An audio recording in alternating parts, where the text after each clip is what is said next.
Nataka nitoe hili somo kidogo leo. Nataka nisome somo kwa vitendo. Kwa sababu nimekuwa naongea na watu wengi kidogo. Unajua upande wa maarifa tunatofautiana sana ndugu zangu na uelewa. Mimi nimezungumza juzi kwamba haya mafuta sio mafuta ya uto. Sio mafuta ya kula kama ile mnaopikia majumbani. Kolie, sijui mafuta ya nini mawesi. Haya ni mafuta yaliyobarikiwa na Mungu. Sikuyabariki mimi bwana. Mwenyezi Mungu mwenyewe ameyabariki. Allah Subhanahu wa Ta'ala. Ndani ya Qur'an ameyataja na akasema ni nuru juu ya nuru katika Qur'ani surati Nur. Mafuta haya. Sasa nikasema wale watu wenye matatizo ya kichawi au ya kishirikina, mnisikilize leo, nataka nionyeshe mfano.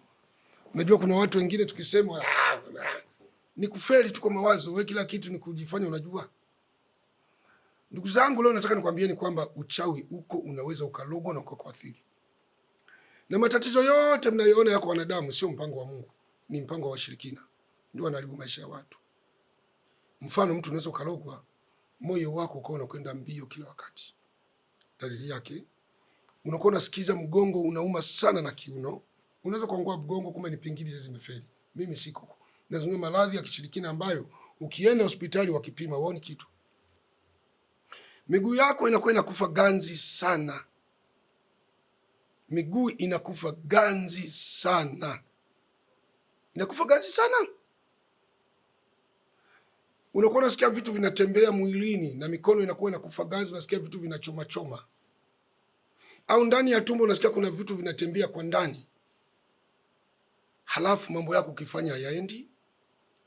Unashangaa unachukiwa na watu. Unashangaa ukipata pesa haikai, wenzako wanajenga wewe ujengi. Unashangaa wakati mwingine hata hiyo pesa ukitafuta huipati. Migogoro ya kifamilia. Asila kupita kiwango, kutamani kuacha au kuachwa bila sababu. Maradhi yasiyotibika. Tunaposema uchawi ni kitu kibaya sana. Ni nguvu ya giza. Uchawi mwingine unaweza kuwekwa ndani ya nyumba, kwa na kitu ndani ya nyumba. Ukilala unasikia vishindo, kuibiwa pesa ukiweka. Mandoto mabaya unaota unakula, ni kweli unalishwa vitu vya kichawi. Kota ndoto za kutisha, unafanya tendo la ndoa na mwanaume na mwanamke, mtoto wa kike kukataa kuolewa bila sababu yoyote. Tena ukiambiwa tendo katibu, mimi sitaki, nikatibu ya nini kwa we? Kumbe sio wewe unayesema hayo maneno, watu wameshakufunga.